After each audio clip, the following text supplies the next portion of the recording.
기도합시다. 거룩하시고 사랑과 은혜가 무한하신 하나님께서 이 시간까지 저희를 인도해 주신 것을 감사합니다. 이 마지막 시간에도 하나님이 성령으로 역사하셔서 우리를 진리 가운데로 인도해 주시옵소서. 그동안 받은 진리의 말씀이 우리 속에 살아 역사함으로 우리가 그 말씀을 순종해서 거룩한 사람으로 변화되고 하나님을 기쁘시게 하며 사람들에게 유익을 주며 우리도 하나님 앞에서 잘했다 칭찬받는 선한 열매가 평생토록 맺히게 하여 주시옵소서. 예수님의 이름으로 기도하옵나이다. 아멘. 마지막 시간이 되었습니다. 첫째 시간에는 예수님의 첫 번째 이적을 통해서 물이 변해서 포도주가 되었다. 예수님이 이 이적을 행한 것은 여러 가지 진리를 계시하고 있지만 중요한 것은 예수님의 십자가와 부활을 믿으면 우리가 물이 변해서 포도주가 되는 것처럼 거룩한 사람으로 변화되는 것이다. 제 나름대로 이번 사경회의 그 목표는 사경회를 통해서 좀 거룩한 사람으로 변화되는 이런 은혜를 받으면 좋겠다 생각해서 이 마태복음 5장에서 7장까지 예수님이 직접 말씀하신 이 하나님의 자녀의 도리 증거해 왔습니다.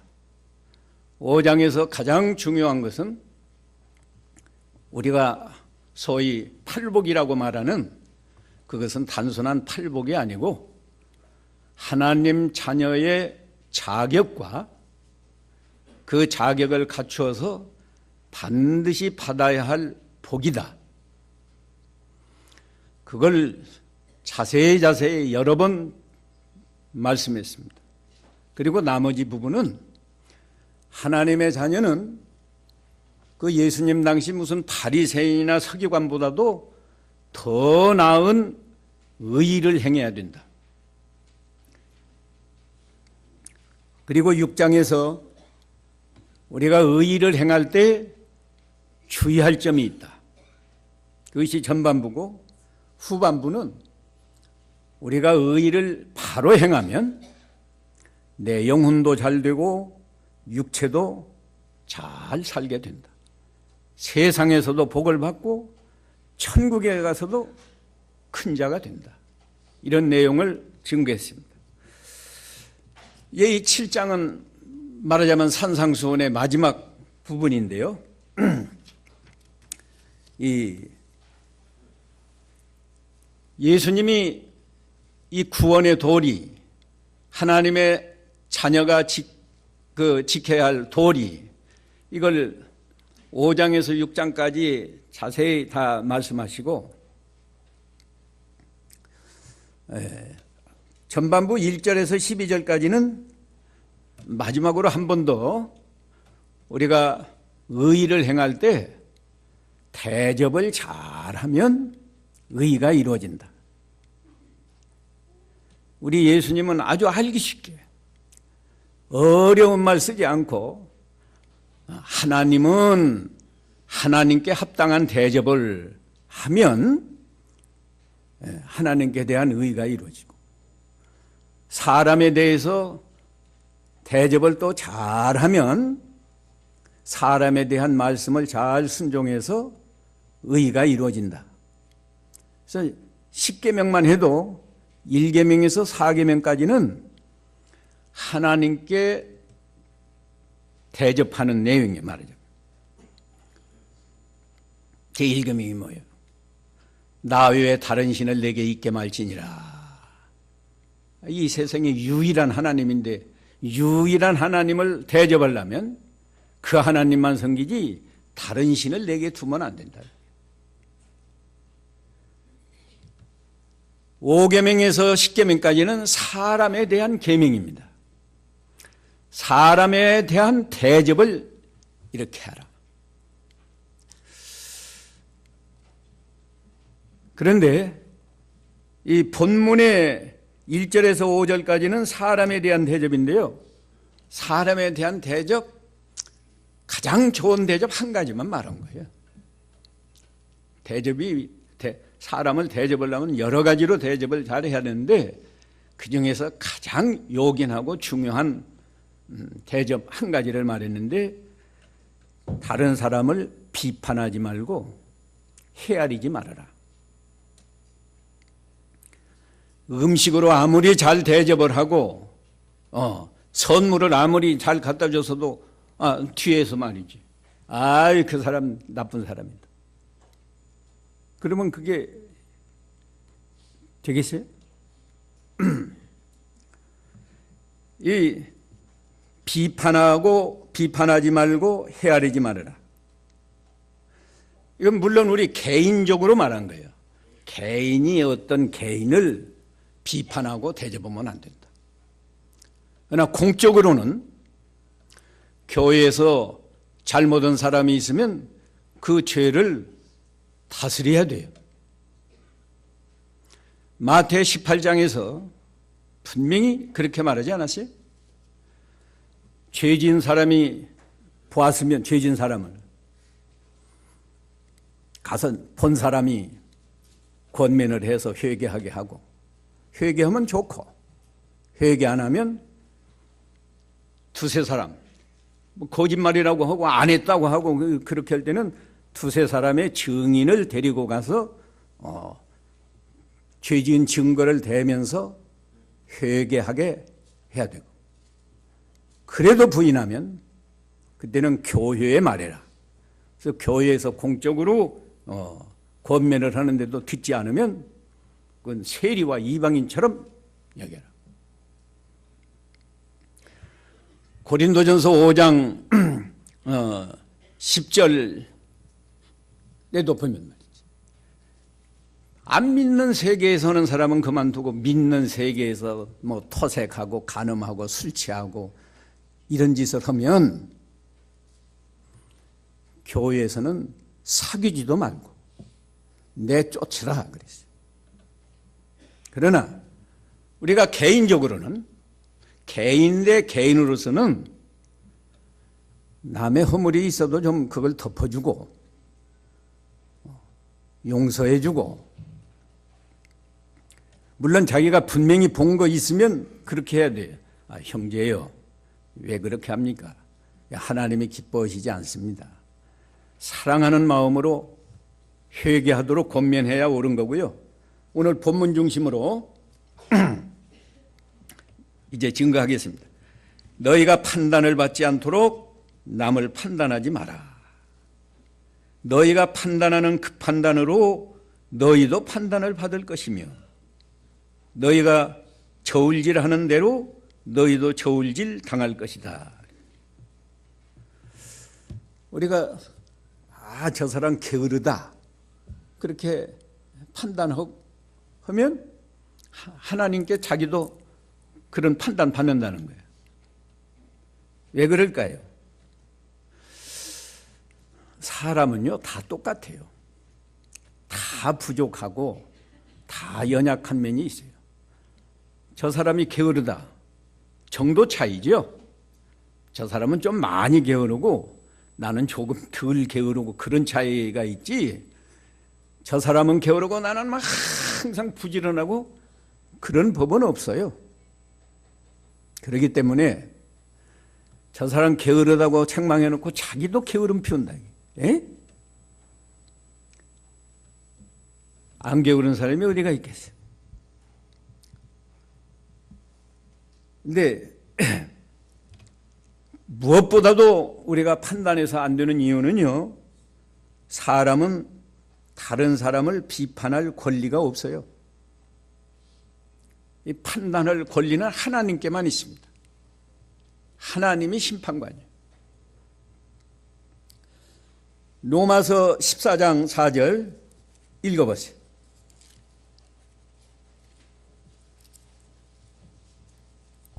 하나님의 14장. 종을 판단하는 너는 누구냐? 읽어보세요. 네, 로마서 14장 4절. 4절. 남의 하인을 판단하는 너는 누구냐? 그가 서 있거나 넘어지거나 하는 것이 자기 주인에게 달려 있다. 예. 예, 하나님이, 우리 예수님이 재판관 심판하실 거기 때문에 우리는 개인적으로 누구를 뭐 좀 잘못했다고 판단하고 그러면 안 됩니다. 그 다음에 우리가 판단하는 판단은 정확하지 못해요. 내가 오늘 새벽에도 실수했는데, 매일 새벽에 보면 박 목사님은 와 계신데 이 부목사들이 늦게 와서 앉아 있더라고요. 그래서 오늘 마지막 날 새벽이기 때문에 다른 교인 많이 안 왔을 때 정신을 차리라고 어떻게 담임 목사보다 늦게 오냐고 책망을 했는데, 내가 사랑하기 때문에 그걸 고치라고 그랬는데, 알고 보니까 차량 운행하느라고 새벽부터 일어나서 차량 운행하느라고 늦게 왔는데, 내가 신이 아니니까 나는 그 차량 운행은 못 보고 왜 그렇게 늦게 오느냐고 그랬단 말이에요. 이와 같이 우리는요, 사람의 판단은 정확하지가 않아. 그렇기 때문에 우리가 개인적으로는 자기 눈에 이렇게 저 사람이 잘못했다 그렇게 보여도 함부로 판단하지 말라는 거예요. 세 번째 이유는 하나님이 금하였으니까, 비판하지 말라고 분명히 예수님이 말씀했으니까 우리가 그 말씀을 순종해서 판단하면 안 됩니다. 난 명백히 드러난 거, 그건 우리가 서로 경계하는 의미로 우리가 이런 죄를 범하면 안 되겠다, 뭐 그런 정도는 우리가 이야기할 수 있지만, 그 사람을 정죄하고 멸시하고 그런 심정으로 비판하면 안 됩니다. 자기가 비판해놓고 자기도 그런 죄를 범하니까요. 예. 지금은 안 범하지만 이 다음에 범할 수 있어요. 예. 좋은다고 예배 시간에 좋은다고 비난을 했는데 얼마 안 가서 그분이 졸다가 뒤로 넘어지기까지 했다잖아요. 그러니까 사람이요, 우리가 비판을 삼가야 됩니다. 비판하고 헤아리면 자신이 그대로 받는다. 자신도 그런 실수를 하니까. 근데 왜 비판하게 되는가? 회개를 안 했으니까. 회개한 사람은요, 여기 그랬죠? 어찌하여 내 형제의 눈 속에 있는 티는 보면서 내 눈 속에 있는 들보는 발견하지 못하느냐? 하나님 앞에서 심령이 가난한 자가 되어서 회개한 사람, 애통하면서 자기 속에 있는 그 악한 성품, 부패성, 이 자기 속에 있는 그것을 발견해서 애통하는 과정을 겪은 사람은 그래, 내 속에도 그런 죄가 있어. 아직 나오지 않은 것뿐이지 내 속에도 그럴 가능성이 있다. 자기 죄는 들보와 같이 크고 형제에게서 나타난 죄는 이번에 나타난 것뿐이니까, 보이는 것뿐이니까, 그건 티와 같은 거란 말이에요. 회개를 안 한 사람은 자기는 의인이고 다른 사람은 죄인이고, 그래서 함부로 비판하고 또 드러나지도 않았는데 헤아린단 말이에요. 헤아린다는 건 추측해가지고 저울질하는, 우리 바른 성경은 저울질한다 그랬는데 입고 다니는 걸 보니까 뭐 검소하게 입고 다니니까 저 사람 뭐 아주 형편없는 모양이야. 경제적으로 가난한 모양이야. 근데 실속은 알부자란 말이야. 예? 또 얼굴 생김새가 조금 잘 안 생겼으면 저 사람은 좀 무식한 모양이야. 그게 저울질하고 헤아리는 거예요. 우리가 외모를 보고 판단하면 안 됩니다. 그리고 남의 말 듣고 판단하는 게 이거 아주 나쁜 거예요. 자기가 확인도 안 해보고 저 아무개가 이러고 하는 사람이래. 그래?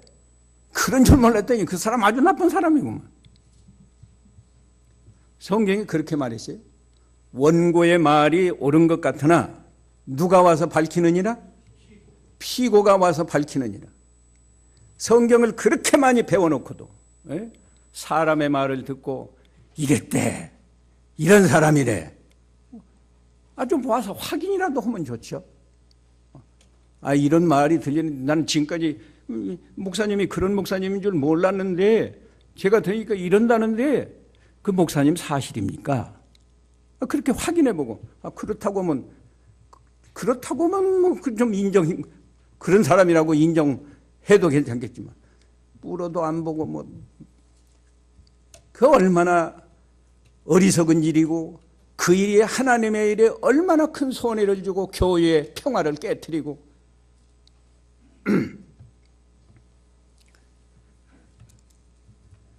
제가 직접 경험했습니다. 예. 그것도 한두 가지가 아니에요.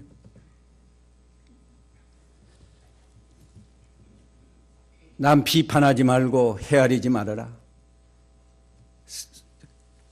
성경에는 대표적으로 한 가지만 해놨는데요.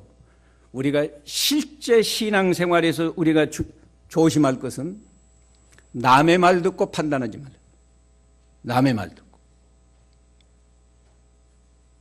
확인이나 해보고 뭔 말하라고.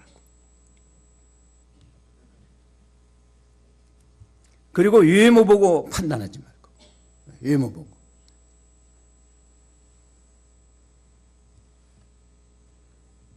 저도 아침에 실수했다니까요. 늦게 오니까 이 젊은 목사들이 이렇게 해서는 안 되겠는데 싶어서 내가 사랑하는 마음으로 좀 엄하게 내가 청구했는데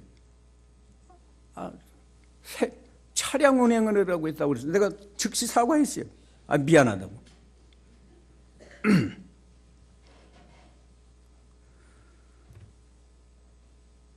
자기 눈 속에 들보를 뺀 후에 형제의 눈 속에 있는 티를 빼라.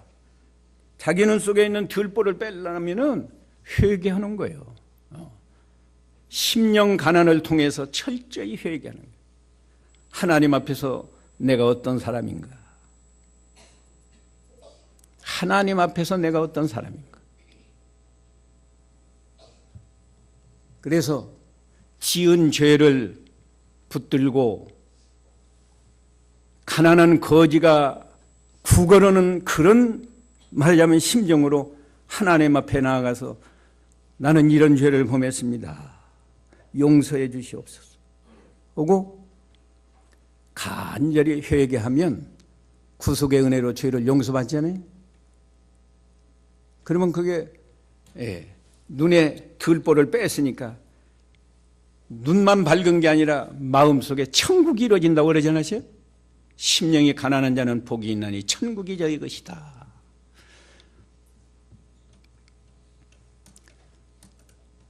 그 다음에 이제 거룩한 생활을 하려고 노력을 하면서 보니까 지은 죄가 아니라 죄 지을 가능성, 악한 성품, 부패한 성품, 죄의 본성, 그것이 내 육신의 생명 속에 도사리고 있단 말이에요. 그래서 기회만 되면 내 속에서 욕심이 나오고 시기하는 마음이 나오고 분노가 나오고 뭐 별게 다 나와요. 그걸 붙들고 내가 구원받아서 하나님의 자녀인데도 나는 이런 사람이구나. 어떻게 하면 나를 이 사망의 몸에서 건져낼 수 있을까? 오라 나는 공고한 자로다 하고 하나님 앞에 울부짖을 때 하나님이 위로해 주신다고 그랬죠. 그 죄의 본성이 있는 옛사람은 그리스도와 함께 십자가에 못 박혔느니라. 네가 이 말씀을 믿으면 죄의 종로로 서지 않는다. 예수님이 내 안에 계시지 않느냐. 네가 예수님 안에서 살면 새로운 피조물로 선한 일을, 선한 열매를 잘 맺을 수 있다. 이렇게 위로해 주신다. 그런 과정을 거치면 자기 눈 속에 있는 들보가 빼졌기 때문에 그 다음에 온유한 마음으로, 의를 사랑하는 마음으로, 다른 형제가 사소한 죄를 지어서 눈에 티가 있으면 형제여, 우리가 이런 실수를 하면 하나님이 기뻐하시지 않습니다. 이 죄를 회개해야 하나님이 기뻐하시고 은혜와 복을 주십니다. 잘 권면해서 그 사람이 회개하면 우리가 그 사람의 눈 속에 있는 티를 빼준 거란 말이에요. 빼줄 생각은 안 하고 뒷구멍으로 가서 그냥 비난만 하고 흉보고, 그건 하나님 자녀의 생활이 아니에요. 불신자들이나 그렇게 하는 거라고. 오늘 이 말씀만 우리가 잘 신비에 새기고 이 말씀만 순종해도 교회가 상당히 평안해질 거예요. 다른 대접도 잘해야 되는데 제일 좋은 대접은 허물을 덮어주는 거예요. 우리 자녀들이 무슨 실수를 하고 참 도덕적으로 비난받을 만한 일을 저질렀다고 합시다. 그러면 부모가 우리 아들은 이런 죄를 보면 그 아주 나쁜 자식이라고 그렇게 합니까? 알까 봐서 쉬쉬하고 덮어주잖아.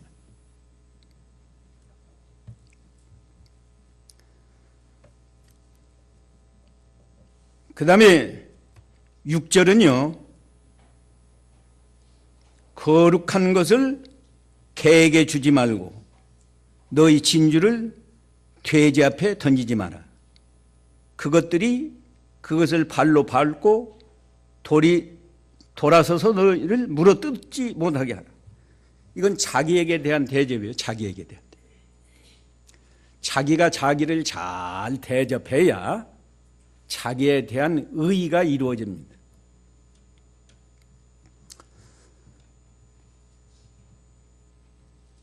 자기를 사람으로 대접하는 사람은 개와 같은 짓을 안 하겠죠? 돼지와 같은 사람하고 사귀지 않겠죠? 사람이 어떻게 돼지하고 사귀어요? 우리가 내가 하나님의 자녀다, 하나님의 자녀답게 자기를 대접하는 사람이면 불신자처럼 살지 않겠죠? 가정에서도요, 남편을 남편답게 대접하면 의의가 이루어져요. 의의가. 아내를 아내답게 대접하면 가정에서 의의가 이루어지고 가정이 평화롭고 하나님 앞에 복받는 가정이 되는 거예요. 근데 제가 전철 이제 은퇴해서 전철 종종 타고 다니는데요, 이 여자들이 그냥 사람들 있는 데서도 자기 남편 흉보고,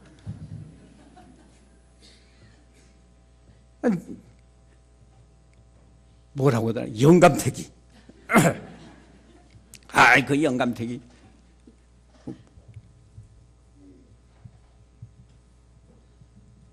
그게 자기 남편에 대한 바른 대접이에요? 자기가 영감태기라고 하는데 다른 여자가 자기 남편 이 다음에 만났을 때 존경하면서 대접하고 계세요? 저 영감태기구나.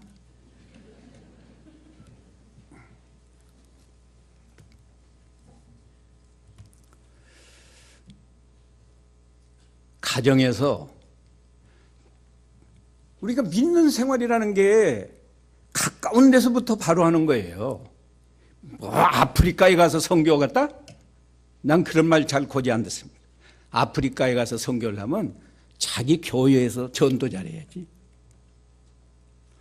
이 다음에 내가 뭐 교회 돈 많이 벌어서 뭐 교회를 하나 짓겠다. 그러려면 지금부터 11조나 잘하고 감사연부 잘하고. 우리 신앙생활은 가정에서부터 잘해야 돼요. 예? 그리고 자기 교회에서 잘하고. 자기 동네 사람들 앞에 인정받을 만큼 신앙생활을 바로 하고.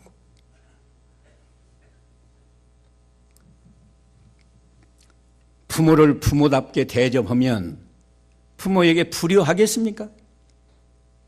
불효 안 하지. 아내를 아내답게 대접하고 남편을 남편답게 대접하면 부부싸움이 되겠습니까? 될 수가 없지.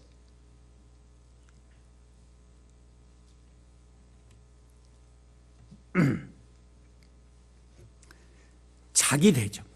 내가 누구예요? 내가 짐승이요? 하나님이 나를 하나님의 형상대로 존귀하게 지었는데 내가 어떻게 개와 같은 행동하고 돼지와 같은 행동할 수 있어요?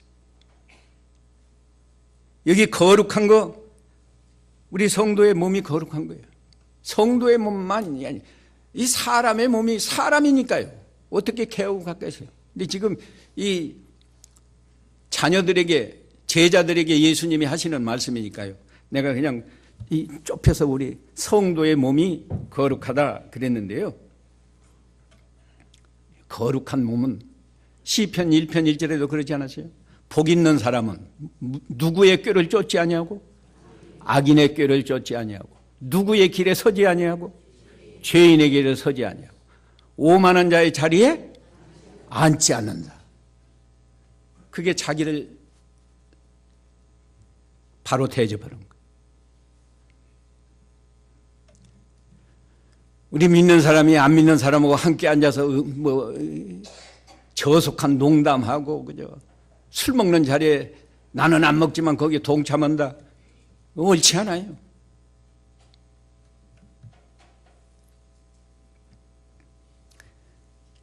여기 성경에 왜 개라는 말을 썼을까요? 개.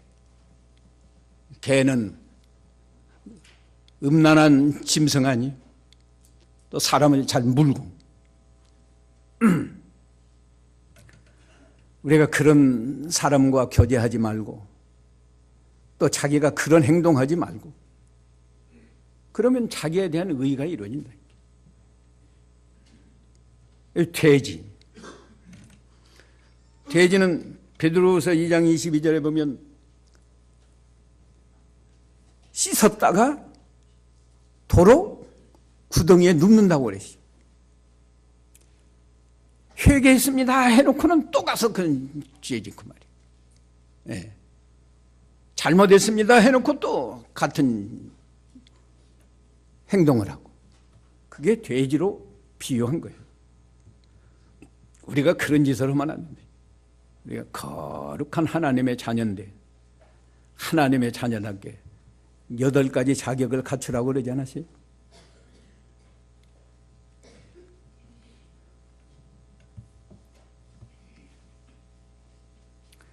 진주를 돼지 앞에 던지지 말아라. 진주는 진리의 말씀을 말한 겁니다. 그건 뭐 마태복음 13장 45절 46절에 보면 천국은 마치 진주를 구하는 장사와 같으니 해놓고 극히 값진 진주 하나를 만나니까 자기 모든 소유를 팔아서 그 밭을 샀나요? 진주를 샀다고 그러지 않았어요? 그건 진리의 말씀을 말한 거예요. 제가 교회 갈 때 택시 타고 가는데 처음에는 택시 타고 가면서 그 뭐 전도하기 좋더라고요. 한 40분 타고 가니까 슬슬 전도했는데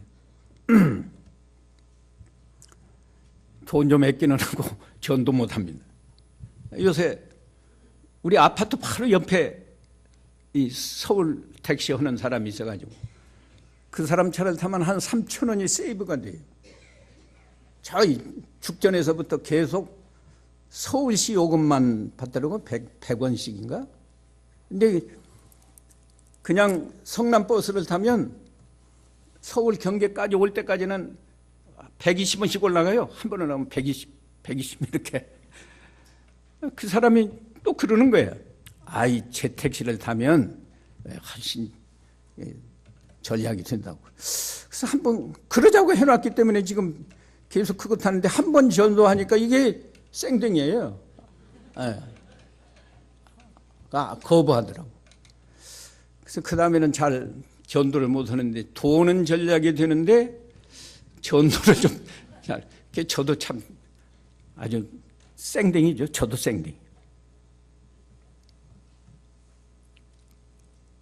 내가 뭐하다고 그래.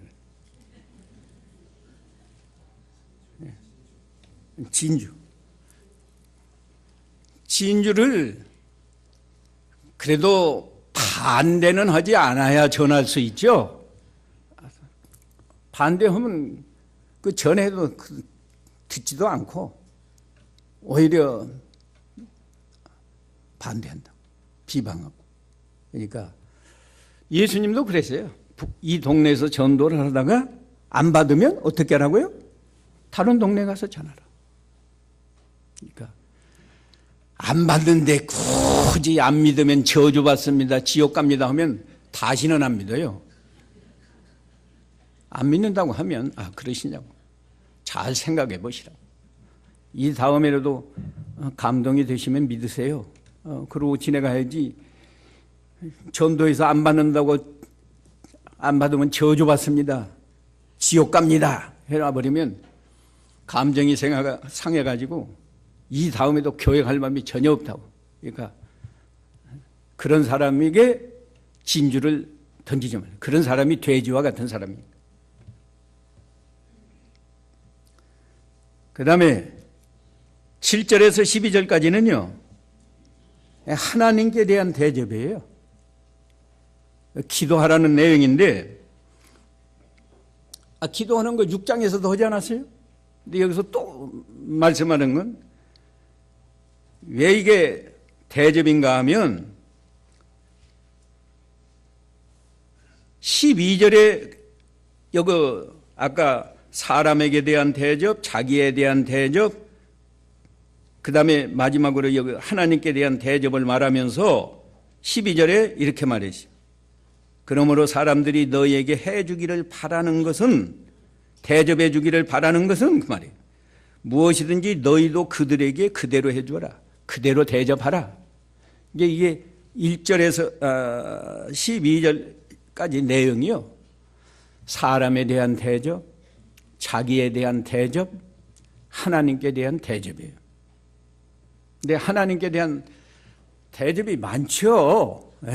우리가 현실적으로 연보하는 것도 하나님께 대한 대접이고, 하나님 말씀 순종하는 것도 하나님께 대한 대접이고, 그런데 중요한 거 한 가지를 말한 건데, 기도하는 것이 하나님께 대한 좋은 대접이다. 왜? 그거 제가 교환에는 그렇게 써놨습니다. 시간이 많이 가니까요. 기도하는 사람은 하나님을 어떤 하나님으로 믿어드리는 거예요? 전능하신 하나님으로 믿어드리는 거니까 하나님 대접이 잘 되지 않으세요? 내가 해결할 수 없는 문제, 우리 부모도 해결해 주지 못하는 문제, 내 형제도 해결해 주지 못하는 문제를 전능하신 하나님께 기도하면 우리 하나님이 해결해 주신다 믿고 하나님께 기도하는 거니까 전능하신 하나님으로 믿어드리는 것이 그게 하나님께 좋은 대접이다. 두 번째는요, 기도하는 것이 어떤 하나님으로 또 믿어드리는 거라고 그랬어요? 무한한 사랑의 하나님. 다윗이 그런 죄를 범해놓고 율법에 의하면 반드시 죽여야 돼요. 간음에서도 죽여야 되고 남의 아내고 간음에서도 죽여야 됩니다. 살인에서도 죽여야 돼요. 그런데 하나님께 눈물 흘리면서 회개하니까 하나님이 용서해 주셨어요. 얼마나 사랑이 무한하신 하나님. 그러니까 내가 죄인일지라도, 내가 죄를 범했을지라도 사랑의 하나님을 믿고 의지하면서 죄를 용서해 주시옵소서.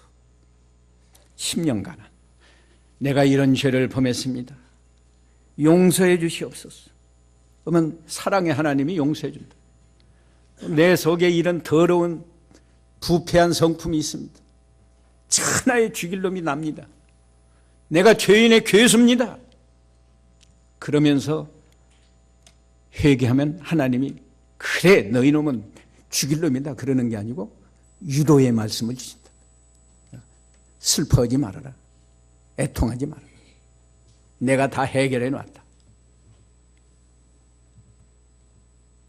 네 옛사람이 그리스도와 함께 십자가에 못 박혀서 죽었다. 너 그리스도 안에서 살면서 그리스도처럼 선한 열매를 맺으라고 그리스도가 내 안에 계시다. 위로해 주신다. 예, 기도는 우리 하나님 아버지를 무한한 사랑의 하나님으로 믿어드리는 거니까 얼마나 좋은 대접이에요. 그리고 세 번째는 자기가 겸손한 거예요. 나는 아무것도 할 수 없습니다. 하나님이 도와주시면 되고 하나님이 안 도와주시면 안 됩니다. 하나님 앞에서 겸손하고 하나님을 의지하니까 하나님이 기뻐하시고 하나님께 대한 대접. 여러분 자녀 길러봤죠? 자녀 어떤 때가 제일 사랑스러워요? 예? 어렸을 때. 무엇이나 엄마 뭐 좀 주세요. 뭐 옷 입혀주세요. 뭐 나 쉬하고 싶어요. 그럴 때가 사랑스럽지. 이 중학생쯤 돼가지고 야 너 뭐 해줄까? 아 상관하지 마세요. 그건 내가 합니다. 예. 그럴 때는 이 자식이라도 말이요 거리가 멀어져요. 하나님 아버지가 우리를 하나님이 보실 때는 우리는 뭐 이건 돌제비나 될까 2살짜리나 될까 그러는 거예요. 그러니까 우리는 그저 하나님을 의지하면서 하나님 아버지 내가 이런 실수했어요. 용서해 주세요. 회개하고 내가 좀 됐나 싶은데 내가 집사가 되고 장로가 되고 목사가 됐으니까 이만하면 됐나 싶었는데 보니까 내 속에 아직도 시기하는 마음도 있고 미워하는 마음도 있고 분노가 나오는 것도 있고 또 뭐요? 욕심도 있고 교만도 있고 이 뭐 천하의 죽일 놈이 나라는 죄인 중에 정말 괴수가 나요. 그래서 하나님 앞에서 나는 죄인 중에 괴수입니다 하고 기도할 때 하나님이 책망하는 게 아니라 위로해 주신다고. 위로해 주신다.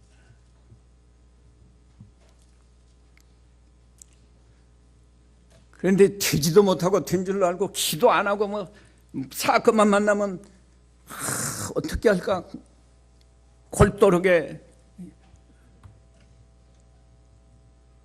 생각하고 자기 생각대로 안 되니까 꾀를 부리고 돈으로 해결하려고 하고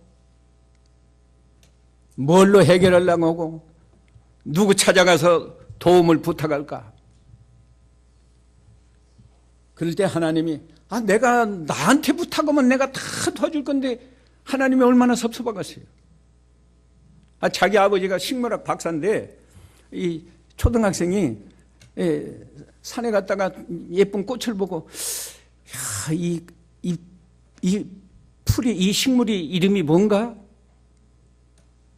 내가 학교에 가서 선생님한테 물어봐야지 하고 잘랐다고 합시다. 아버지는 식물학 박사 그거 다 뭐 얼마나 잘하는데 내가 가르쳐 줄까? 아버지 몰라요. 우리 선생님이 제일 잘 알아요. 그러면 그 아버지가 얼마나 섭섭하겠어요. 이놈아, 내가 식물학 박사다. 속으로 그럴 거 아니에요? 이게 기도하는 것이 하나님 대접 잘하는 거예요. 예. 기도하는 것이 하나님을 잘 대접하는 일입니다. 근데 큰일 나. 시간이 자꾸 가서 기도할 때 구하라 그러면 찾고, 찾으라 그러면 찾아지고, 문을 두드리라 그러면 열리고, 그 말 또 했어요. 구하는 이마다 받고, 찾는 이는 발견하고, 문을 두드리는 이에게는 열릴 것이다. 이 구하는 건 기도의 목적을 말하는 거예요. 내가 뭘 구할까? 하나님을 구해야겠다.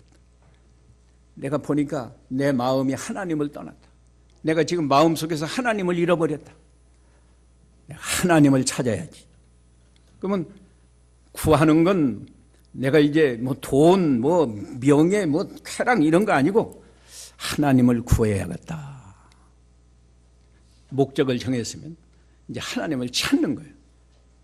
구하는 건 앉아서도 구할 수 있지만, 목적을 정할 수 있지만, 찾는 건 찾아다녀야 되잖아요. 이게 힘써서 하나님을 찾는 겁니다. 그랬더니 이제 하나님이 계신 집까지 갔어요. 마음이. 그랬으면 이제 다 왔다 하고 주저앉지 말고 거기서 또 문을 두드리라는 거예요. 그러면 하나님이 문을 열어서 영접해 준다. 그러니까 이건 전진하는 기도. 구하고 한 단계 더 나가서 찾고 또 더 나가서 목적지에 가서 문을 두드리고 그런 기도를 하라는 거예요. 우리 기도 조금 하다가 그냥 그만두고 그러지 말고.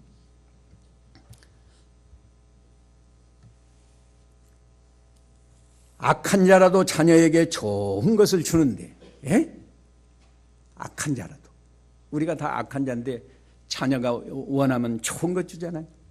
그런데 선하시고 능력이 무한하신 하나님께 우리가 구하고 찾고 기도하면 구하는 이가 얻고,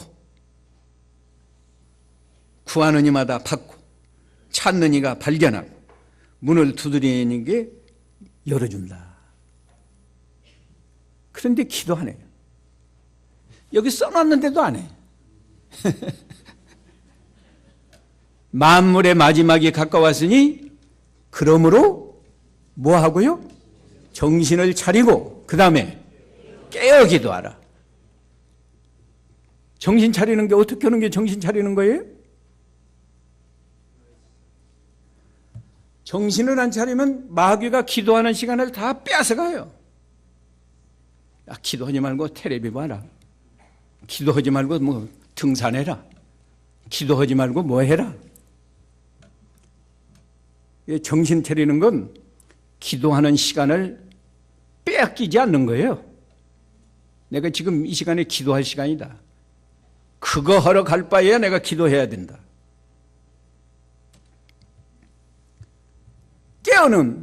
깨어 기도하는 건 하나님을 의식하면서, 그게 바로 하나님을 의식하고 하나님을 찾아서 하나님을 만나는 데까지.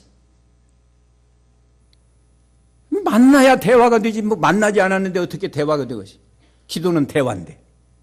하나님은 멀리 계신데 뭐 저 혼자 그냥 복 주시고 뭐 수능 시험에 합격하게 해주시고 뭐하고, 하나님이 들으시겠어요? 하나님이 찾아서 내가 하나님 앞에 가서 하나님을 만나가지고 하나님, 예. 그렇게 기도하는 것이 깨어 기도하는 거예요.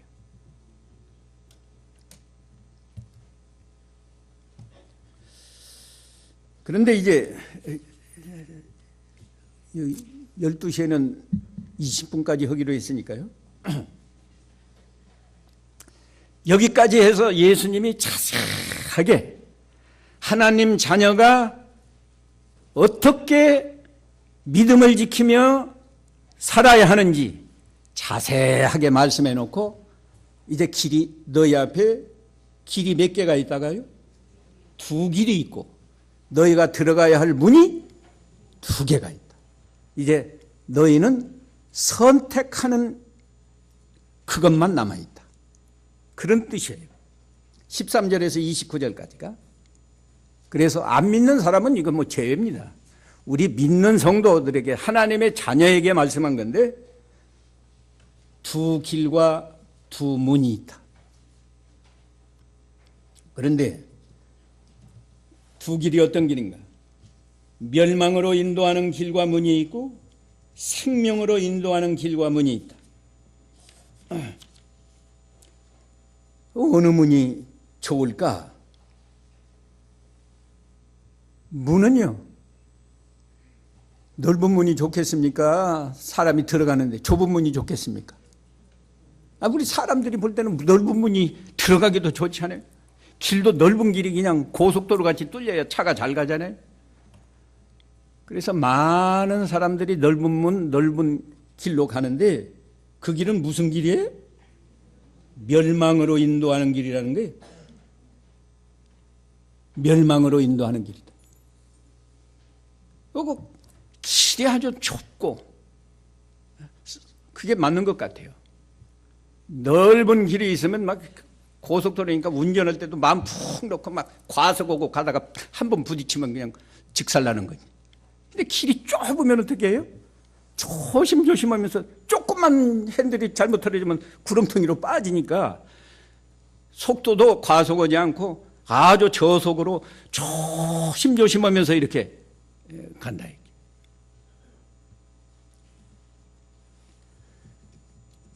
그러면 넓은 문이 뭔가? 2가지로 해석할 수 있는데요. 교회는 나오는데 믿지 않고 회개하지 아니하고 복음을 믿지 않고 교회 나와서 신앙생활하는 사람은 그 넓은 문, 넓은 길로 가는 사람입니다. 교회 안에도 곡식과 가라지가 있고, 예? 곡식과 가라지가 있어요. 어부가 가서 그물을 던져서 고기를 잡았는데 거기 보니까 크고 좋은 고기도 있고 못된 고기도 있다고 그러잖아요. 못된 고기는 어떻게 한다고 그랬어요? 내버린다고 그랬어요. 교회 나왔다고 해서 다 구원받고 다 하나님의 자녀고 그런 건 아니에요. 정말로 회개하고 예수님의 십자가 구속과 부활이 믿어져서 정말로 하나님을 사랑하는 마음이 있고 하나님을 뜻을, 하나님의 말씀을 순종하고자 하는 그런 마음이 있고 마음만 있는 게 아니라 순종하려고 노력하고 100% 순종은 못 하더라도 순종하려고 노력하는 사람, 그 사람은 구원받은 사람이라고 할 수 있어요. 근데 그냥 부인이 가자고 해서 그냥 억지로 나와 있기는 하지만 뭐 회개도 안 하고 십자가 구속이 믿어지지 않고 부활도 안 믿어지고 그런 사람이 어떻게 구원받았다고 할 수 있어요? 그 다음 또 다른 차원에서 구원받은 사람도 넓은 문, 넓은 길로 갈 수 있는데 구원받은 건 확실하다고. 그런데 하나님의 말씀을 많이 듣고 배웠는데 순종 안 해요. 지식으로는 알면서 순종 안 해요. 몇 가지는 순종하고 몇 가지는 순종하죠. 주일 지키는 거 하고 11조 드리는 거 하고 우상 안 섬기는 것 하고 그 3가지는 비교적 잘 순종하는데 나머지는 가정에 가서 부모 공경 잘하나? 잘 못해. 남편 잘 경외하고 복종하나? 그 영감택이라고 말 안 해. 아내 사랑하나? 아내 사랑 잘 못해요. 그런 사람은 구원받은 성도일지라도 무슨 문으로 가는 거예요? 무슨 길로 가요? 넓은 문, 넓은 길로 가는 거예요. 그러면 완전한 사망, 지옥에는 안 간다고 할지라도 이 세상에서 사는 생활은 죽은 사람, 아예 영이 죽은 사람, 불신자들과 생활이 다를 바 없어. 그게 구원받았어도 넓은 문, 넓은 길로 가는 거예요. 생명으로 인도하는 문은 문도 좁고 길이 협소해서 찾는 이가 적다. 그것도 두 가지. 안 믿는 사람은 안 믿지만은 교회 나와서 정말로 회개하고 복음을 믿어서 하나님을 사랑하는 마음이 자기 안에 있고 부족하지만 하나님 말씀을 순종하려는 그런 정신도 있고 어느 정도 힘을 쓴다. 그러면 좁은 길로 들어선 사람이고 좁은 문을 향해서 가는 사람인데 가다가 말이죠. 가다가 또 아까 말했죠. 가다가 넓은 문, 넓은 길이 갈라지는데 아까 몇 가지만 순종을 하면서 더 이상은 배울 거 없는 걸로 알고 다 된 줄로 알고 나머지 말씀은 잘 순종 안 해요. 그러니까 가정에 가서도 부부싸움하고 교회 와서도 불평하고 원망하고 참으로 놀랄 만한 일이에요. 이 불신자는요,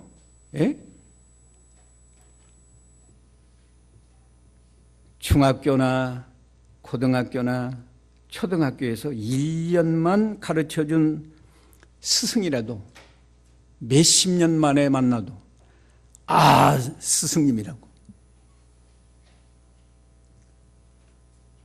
그 본성적으로 그 존경하는 마음이 있잖아요.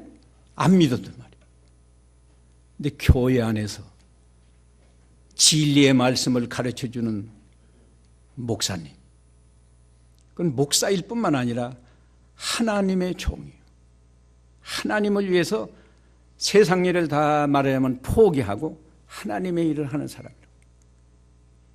그럼 그걸 얼마나 존경하고 사랑하고 그런 마음으로 신앙생활을 해야 되겠는데 조금만 허물이 나오면 아까 7장 1절에서 비판하고 헤아리고 그렇게 신앙생활하는 사람은 넓은 문, 넓은 길로 가는 거예요. 예? 그러니까 끝까지 말이죠. 100% 순종하는 사람은 없어요. 그러나 예배 시간에 가령 10가지를 들었어도 10가지 다는 순종을 못했지만 내가 오늘 설교 말씀을 통해서 이 말씀은 내가 꼭 순종해야 되겠다 하고 노력하고 순종하려고 힘을 쓰고 하다가 안 되면 또 회개하고 그런 사람은 끝까지 좁은 길, 좁은 문으로 들어가는 사람이에요. 한번 손들어 보라고 할까요? 나는 지금까지 좁은 문, 좁은 길로 지금 가고 있습니다. 손 안 들어도 되니까 안심하세요.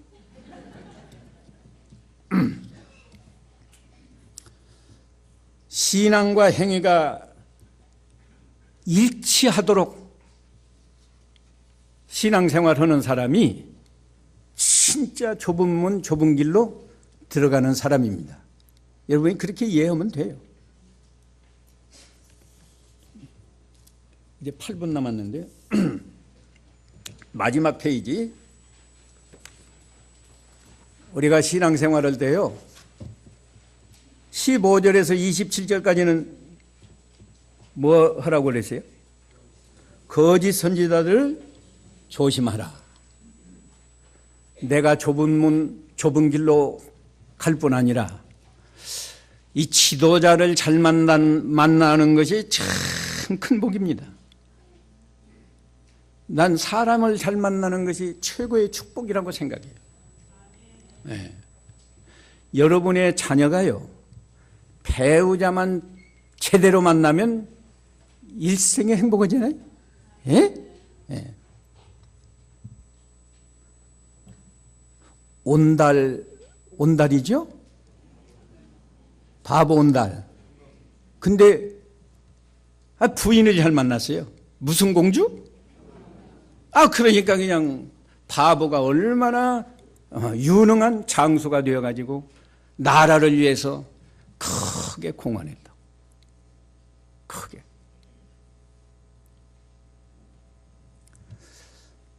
이스라엘 나라 아하방 왕이에요.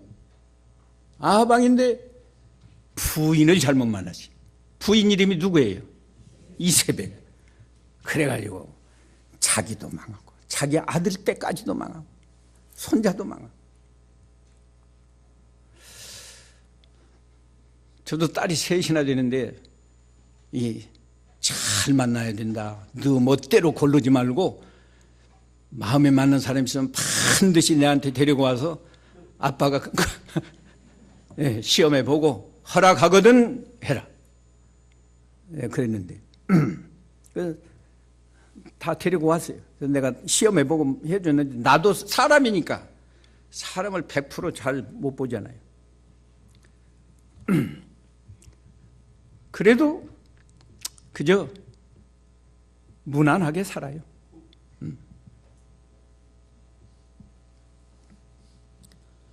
그 다음에 배우자보다도 또 더 중요한 사람이 우리가 신앙생활을 하면서 목사를 잘 만나는 거예요.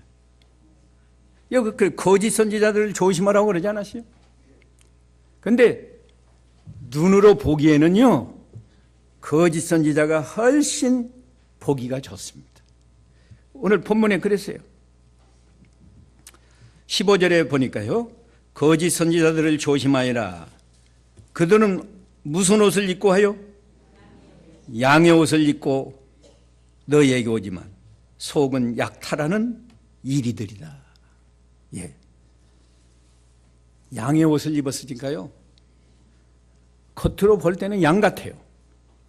얼마나 겸손하고 얼마나 온순하고 그냥 처음 만났는데도 얼마나 나를 사랑하고 그런데 우리는 겉을 보지 말고 속을 봐야 돼. 하나님은 겉을 보십니까? 중심을 보십니까? 중심을 본다. 우리도 하나님 자녀의 자격 7번째지요? 7번째. 7번째가 뭐예요? 몇 시간을 가르쳤는데 몰라. 마음이 청결한 자는 복이 있나니 누구를 볼 것이며 하나님을 볼 것이며. 하나님을 볼 만큼 눈이 밝아진 사람은 사람을 볼 때도 중심을 봅니다.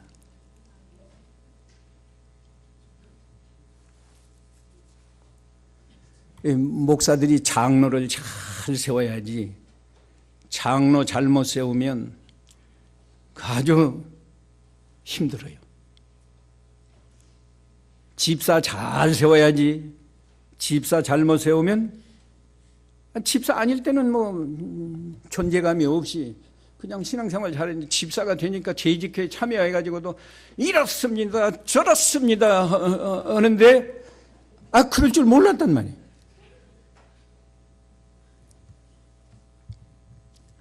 성도 입장에서는 하나님의 종, 목사를 잘 만나는 게 최고의 축복입니다.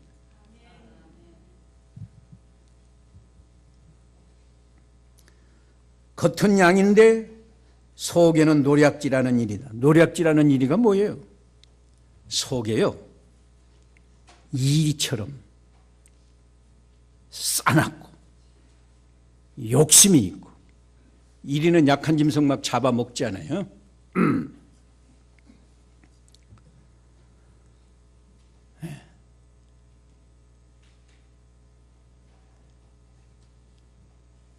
내가 처음으로 청계산 기도원을 갔는데 나를 처음 만났는데 막 나를 위해서 얼마나 축복 기도를 해주는지,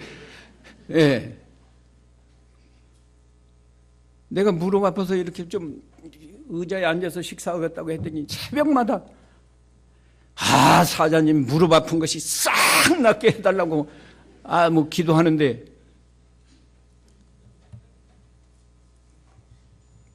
연보 안 해줄 수가 없더라고요. 그래.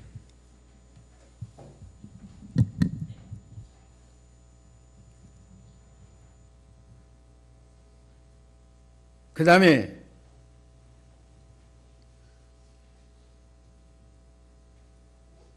열매로 한다. 열매로. 속은 잘 안 보이잖아요. 이 속은 잘 안 보이니까 예수님이 우리에게 친절하게 야, 거짓 선지자나 참 선지자나 나무다 나무. 나무니까 열매를 잘 보면 참 선지자인지 거짓 선지자인지 알 수 있다. 우리에게 이렇게 가르쳐 주시는 거예요. 거짓 선지자는 좋은 나무겠어요? 나쁜 나무겠어요? 그건 뭐 신학생 아니어도 다 알아요. 나쁜 나무겠죠? 여기 성경에서 있는 대로는 포도나무요, 가시나무요. 가시나무. 무화과나무요, 엉겅퀴요. 엉겅퀴. 가시나무는 다른 사람을 찔러서 상처나게 한다.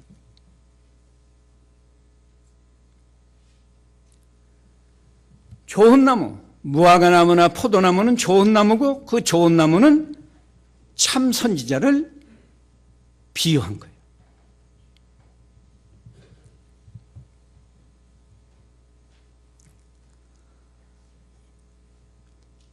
겉으로만 보지 말고 좀 눈여겨서 잘 봐라.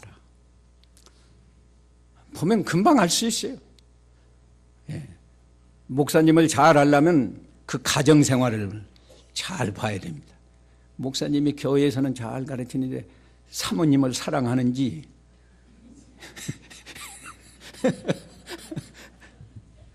가끔 부부싸움을 하는지 이게 또 사모님 역할이 대단히 중요해요. 목사님은 잘하는데 뭐 사례금 조금 받아왔다고 바가지를 긁으면서 큰 소리를 하면 그 소문이 교회까지 퍼져가지고 저 목사님 가정은 가끔 부부싸움 한다고 하면 교인들이 우리 목사님 그런 목사님 아닌 줄 알았는데 그런가? 이게 사모님 역할이 여간 중요한 게 아니에요. 사모님 데리고 왔어요?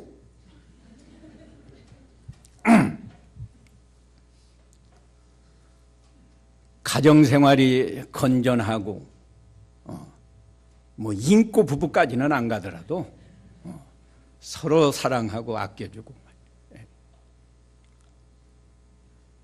그 다음에 교회 와서 봐야 돼. 목사님이 부자 사람만 좋아하고 가까이 한다. 그건 좀 그래요.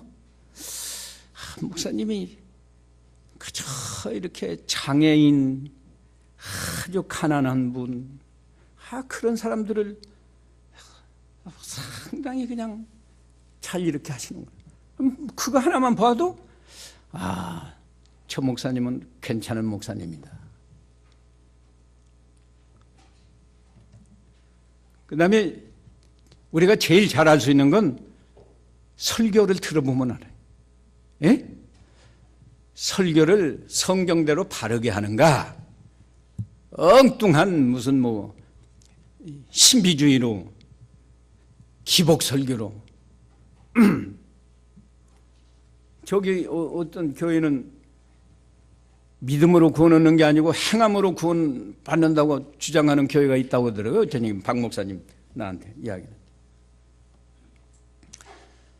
우리 교단의 성도들은요, 크면은 눈이 좀 떴어요. 떠서 설교를 척 들어보면 성경대로 바로 하시는지 바로 안 하는지 알 수 있습니다.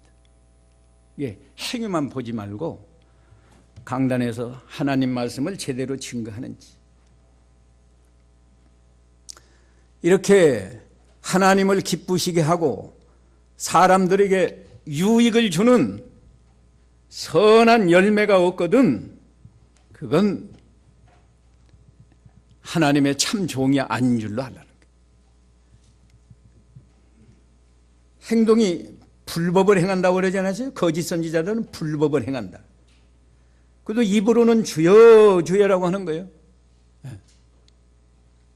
또 심판대 앞에 가서도 그래요. 우리가 주님 앞에서 귀신을 쫓아내고 능력을 행했습니다. 그런데 우리가 이 말씀 드려요. 마귀도 이적을 행합니다. 마귀도 이적 행해요. 욥기 1장에 보면은요, 하나님의 사탄에게 허락을 하니까 사탄이 하늘에서 불이 내려오게 해가지고 욥의 양 7,000마리를 타 죽게 만들었어요. 욥의 10자녀가 지금 집에서 잔치하는데 광풍이 불어서 집이 무너져서 10자녀가 한꺼번에 죽지 않았어요? 그 이적을 하나님이 한 게 아니에요. 마귀가 그렇게 역사한 거예요. 말세일수록 이런 일이 더 많이 일어나서 할 수만 있으면 택한 자들도 미혹해 한다 그러지. 요한계시록 13장 13절인가에 보면은 사탄이 하늘에서 불이 내려오게 해요. 우상 만들어 놓은 그 우상이 돌우상이든지 무슨 나무 우상이든지 말한다고요. 얼마나 깜짝 놀래가시.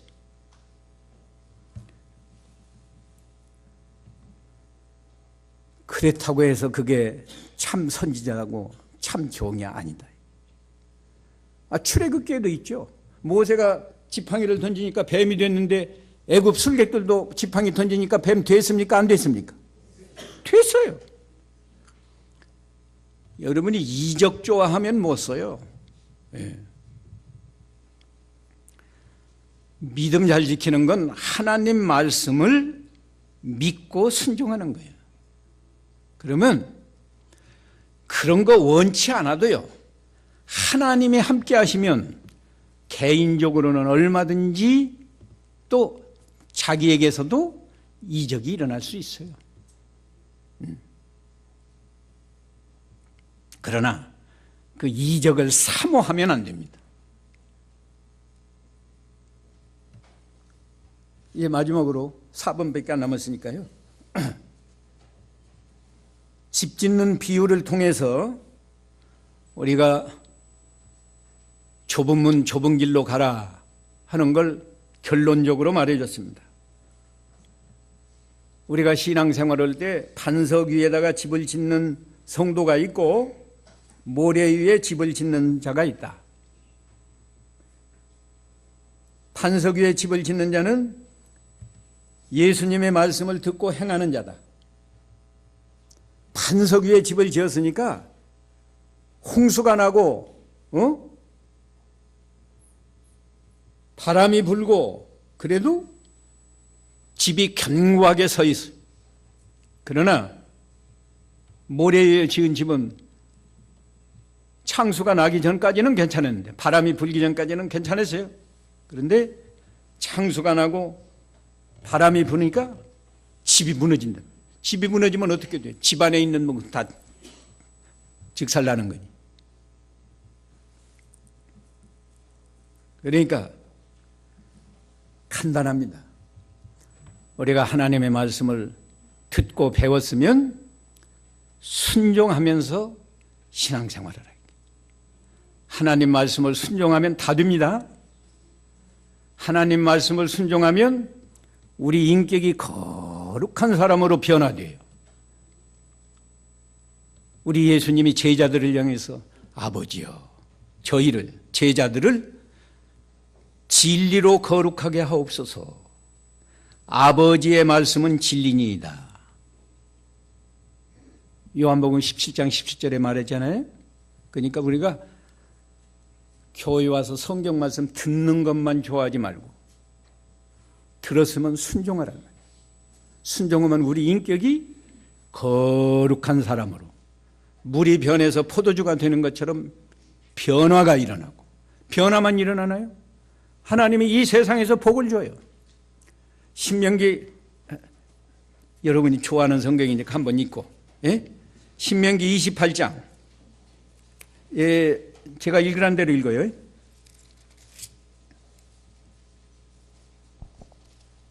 3절부터 읽어보세요. 신명기 28장 3절. 내가 성읍에서도 복을 받고 들에서도 복을 받을 것이며 또 내 태의 열매들과 태 열매는 자손들입니다. 내 땅의 열매와 예, 농사 지은 것들이에요.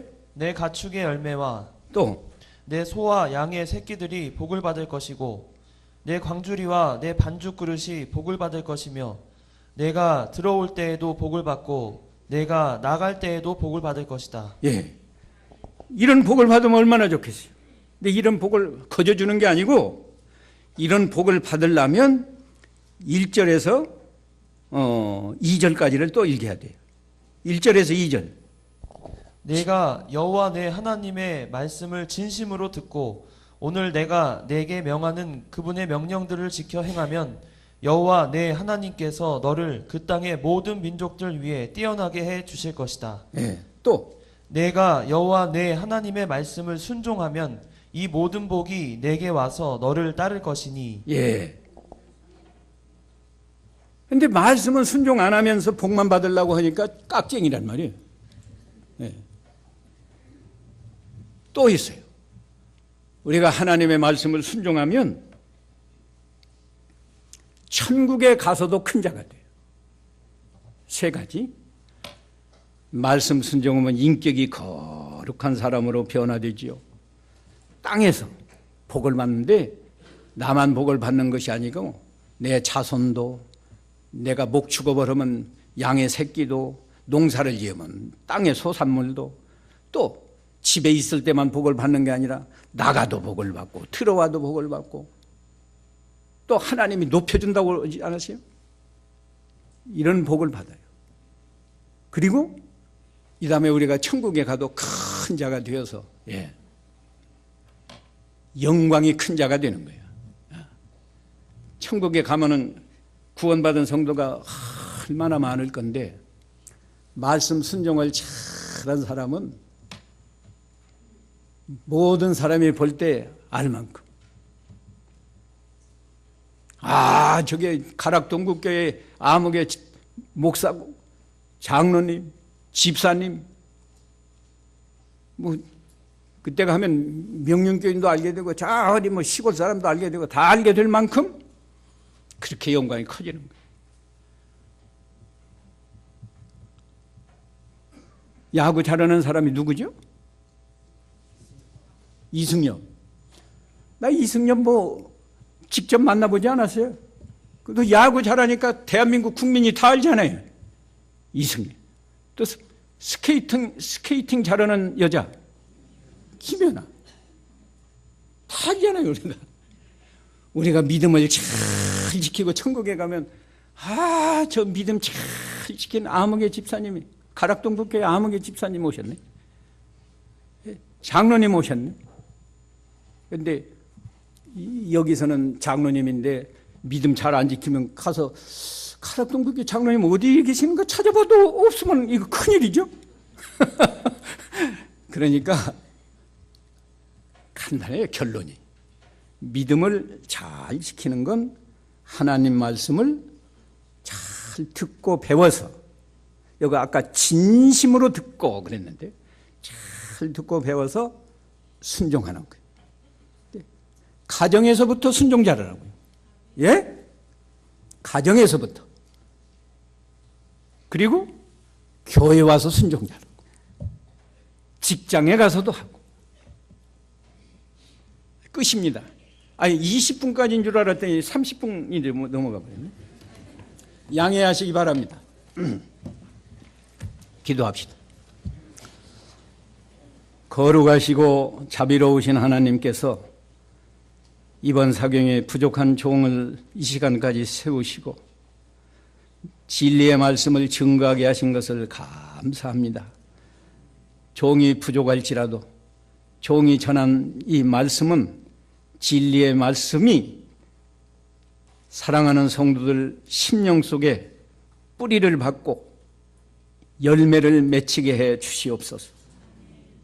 아무쪼록 가락 동북교회가 박 목사님을 중심으로 모든 당회가 하나가 되고 모든 재직회가 하나가 되고 모든 성도가 하나가 되어서 언제나 하나님이 기뻐하시는 일, 사람들에게 성도들에게 유익을 주는 그런 교회가 되도록 하나님이 친히 인도해 주시옵소서.